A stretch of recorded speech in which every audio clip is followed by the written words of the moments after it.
Welcome back, guys, and I have to say, the longer I've been playing on the PTB, granted, it's still a very smurf account. I've only had my Steam account about a week and a half, so I'm not playing with a ton of blood points. I'm not playing with a lot of different perks, so I've been pretty much just focusing on playing Wesker and Rebecca.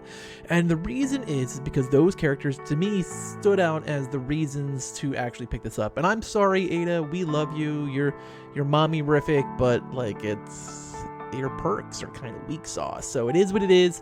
I'm not going to be putting in the effort on Ada right out of the gate like I will on this too. And I came in with the mindset that Wesker was where I was spending my blood points, and I was going to make sure I had probably somewhere between 1 and 2 million for Wesker and be like, let's do this. Heavy killer, awesome sauce. And I've enjoyed playing Wesker, and if you haven't seen my really poor play of my first run as Wesker in the 7-minute challenge, you should check that out.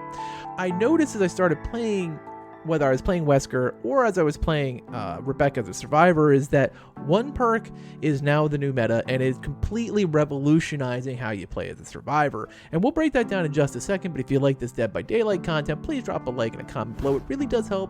I answer all my comments. Hit that subscribe button, turn on the notification bell for all Dead by Daylight content.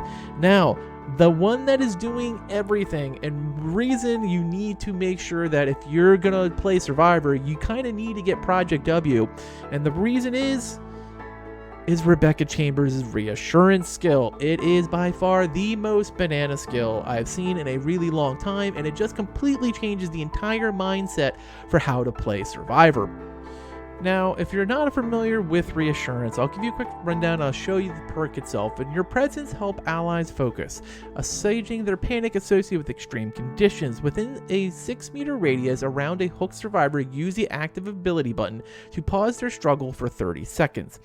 If they are on the struggle phase, it also pauses the struggle checks and then has a 40-second cooldown. So basically, there's a 10-second gap between you can pause it and when it can be used again. And this can be used multiple times on the same survivor. It can be used multiple times on the same hook. And basically, if a camper is just sitting there staring at them, you can just keep pausing it. And this is the best perk that a survivor could have right now. People have been complaining, and I can understand why, since the change of all the perks, DS, borrowed time, dead hard, they all got modified in the 24.5.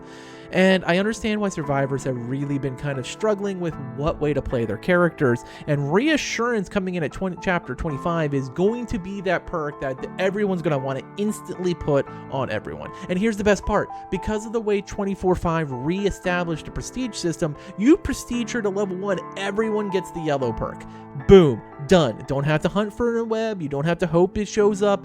Now, granted, you're going to want the higher level perks because they're much better versions. And it, increases the amount of time that they're being held in Reassurance. But the best part about it is you can put it on everyone. And here's the thing. I know a lot of killers have already said, oh, this perk is wicked broken, but there is a fair component to it. It's not like you don't know when they are under Reassurance. I was playing Wesker the other day, and the first time I'd actually seen Reassurance used against me, they glow white. You could clearly tell. Now, I wasn't intending to camp. I was actually just circling back, and someone was using Reassurance to make sure that they were able to get to the person from bleeding out. And I kind of then was able to look around and began a new chase with that survivor because it has to be within 6 meters. So they have to be close to activate it. So I could have just sat there and stared, but I don't typically do that anyway, and that's not kind of how I want to play the game. But for those who do, which is completely your right, this is going to be the penalty because a lot can be done with 30 seconds after 30 seconds after 30 seconds. So basically, if you want to sit there and stare at someone endlessly, that's an option you have, but many gens can be knocked out because now gens are only 90 seconds. That is up 10 seconds from what it used to be. But remember, that's only a little under 3 Reassurance. Someone can do an entire gen. So that's the choice you want to make. Am I going to give up my ability to face camp and go search? Or am I going to sit there and stare at one person while the entire gens get knocked out while someone is under Reassurance? And that's the conditions they're making. So it seems to me to be a very fair perk, but a completely new meta and something you want to immediately get on all your survivors the moment Project W goes live on August 30th. Let me know, are you going to be running it on yours? I'll tell you, I've been running it on mine, on every, and I love it. But I want to hear your thoughts, so let me know what you think. As always, thanks for watching, and later, mates.